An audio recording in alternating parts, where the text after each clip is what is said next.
I was 13 years old when I discovered that I was supposed to have this grand plan for what I was going to be doing with my entire life.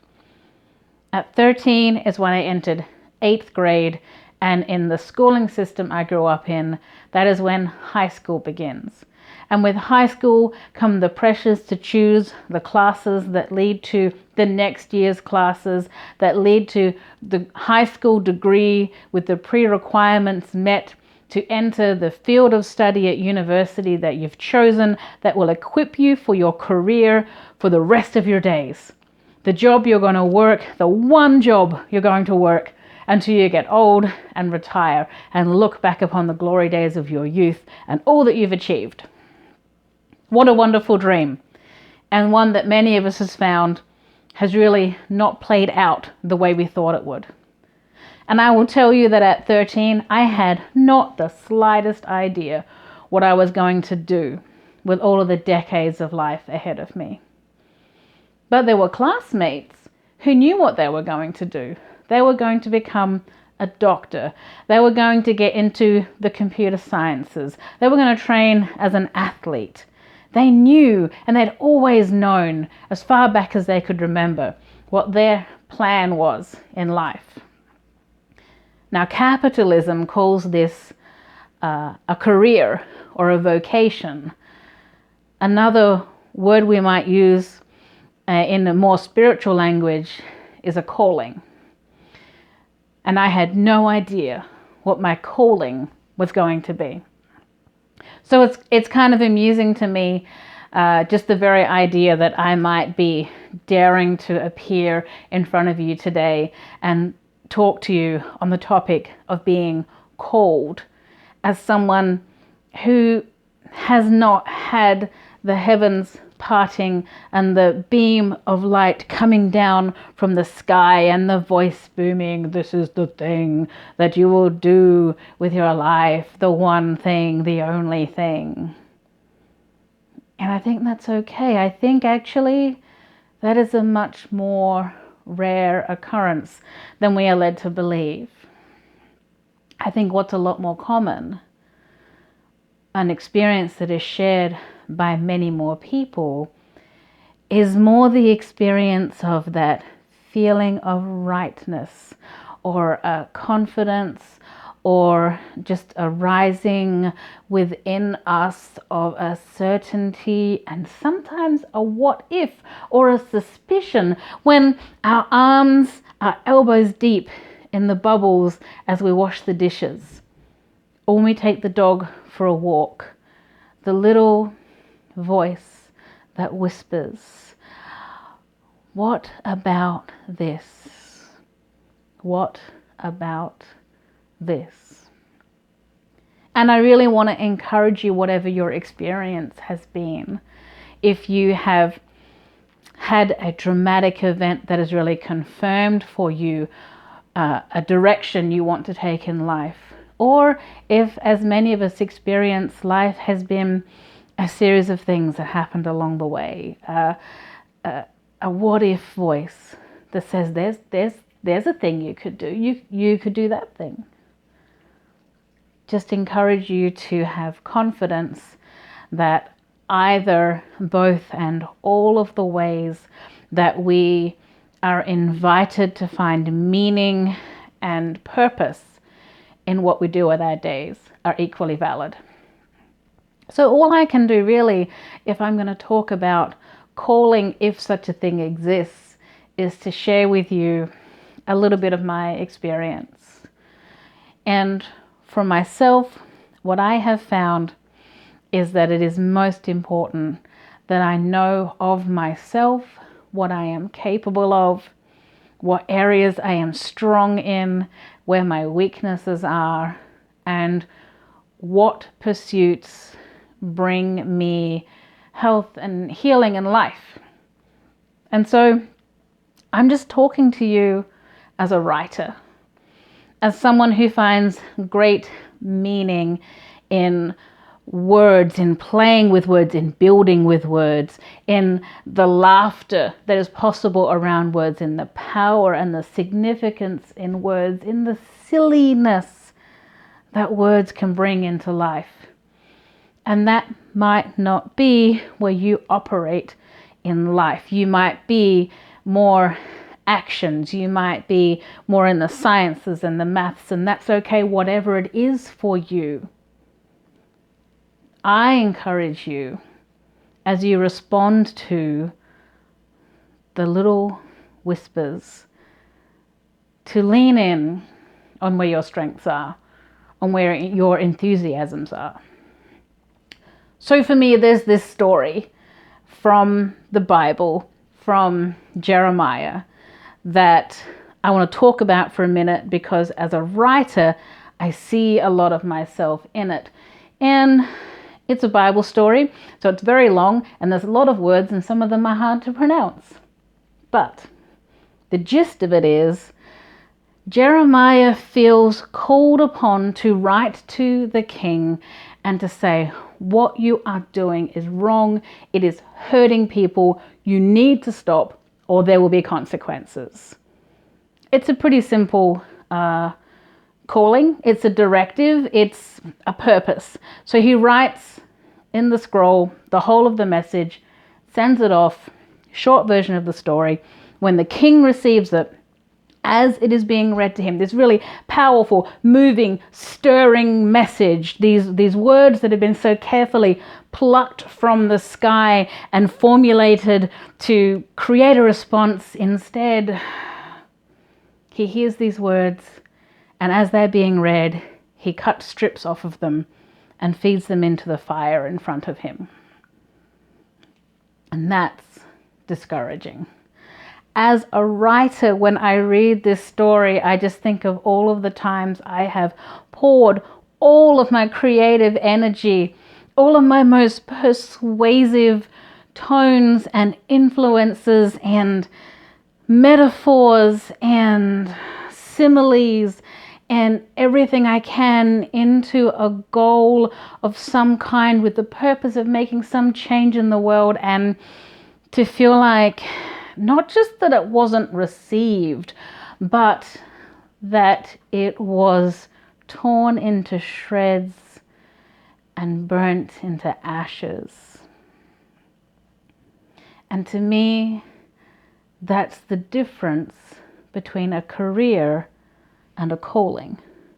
Because, I don't know, maybe it's just me, but I feel like a job that I do in the workplace, if I submit a report or if I come up with a plan and it's shot down, then that's upsetting. What's the next thing? But when it's something that I feel I have been called to do, when it's something that comes from a place of my deepest convictions, when it has been fed by my beliefs and what I hold sacred and holy and important in this world, and to see it be received in destruction, that's hard. And maybe that's an experience that you've had in your life, in your pursuits. So when I read the story more, it goes on to say that Jeremiah is told, okay, that happened. Here's what you do next. Pull out another scroll and write exactly the same things. And it is in that ability to persist that we see ourselves most fully live out whatever has been placed upon our hearts to do. Because I feel like, again, the difference between a career and a calling comes into play when there's an obstacle in the way, because when it is because of our convictions, when it is because we must do the thing because it is a part of who we are and how we operate in the world, then we are going to pull out that scroll and we're going to write it again. We can't let whatever message, whatever wisdom, whatever truth, we have stumbled upon remain in here, it must be shared in some way with someone who will receive it. So here's the thing. Maybe you don't have a voice from the clouds moment that guides you through your whole of your life. That's okay. Me neither. Maybe you're more of the walking the dog and the quiet whisper and the hands in the sink doing the dishes, calm, gentle conviction person. Maybe when I talk about calling, you're like, nah. Maybe you're like, call me maybe. Maybe you're about the what ifs and the possibilities. And it's my belief that it doesn't matter. That where your inspiration comes from, in the change that you're willing to make in your own life and in this great, beautiful, wide, diverse world, is not as important as knowing who you are, of having a confidence in your skills, in your gifts, in your abilities, and in the knowledge that when obstacles come, and they will come, and we have seen that they have come in the past, that it is not a matter of knowing where the voice that compels you come from, so much as knowing that when you act, you are leaning in on your best efforts. So, myself again, as an example. All I knew at 13 was that I really liked writing. At that point, not to boast, I had already won a prize for poetry in school. And more importantly, prizes aside, I knew that I couldn't stop reading and writing and interacting with words. Every single one of my school report cards included somewhere in there, Amy is a solid student and would do better if she did her work instead of reading, as in just reading a casual book under the desk instead of doing my math or science. So for me, as I have gone through life, as I look back at the many and diverse occupations that have brought in income in my life, and at the volunteer things that I have done, and the way that I've loved and cared for my friends and family, when I look back, I see that it has always been in some way to do with words. So whatever it is for you that you feel called upon to do in this life that you have, whatever it is you feel is the most faith-filled, responsible response to the question of what are you going to do today? I invite you to think about what is that strength that is so inherent within you that you don't even know it's a strength. The thing that you do with such ease and frequency that if people point it out to you, you think, well, of course, everybody can do that. I'm here to tell you, not everybody can do that. Not everybody can do that. What is that part of you that is particularly meaningful, that you have honed and polished to perfection, often not even intentionally? What do you have to offer to your congregation? What do you have to offer to your community? And the thing is, whatever that is, you will find a way to use it in response to whatever calling or invitation or vocation you find yourself responding to. So now it's kind of a backwards way of looking at things, but in the end, it's what we settled on at 13 as I met with my high school counselor. When I said, I have no idea what job I want to do. I am a child. And she said, okay, well, what interests do you have? What do you enjoy doing? And that is where we went from that point. And that is really what has guided a lot of my decisions, for better or for worse, that have got me to this point in life. Because really it's my conviction that unless it burns within you, unless it is the thing that must be done because it is a part of the very fiber of your being, then it will be very, very difficult to persist, to keep on going when those around you say, no, that's not for you. When those in front of you get in the way and want to stop you from progressing. When those behind you try and call you back and say, I don't know that you need to be getting so far ahead of me in whatever this pursuit is. So, I do words for my job, and I do words. I breathe them, I live them.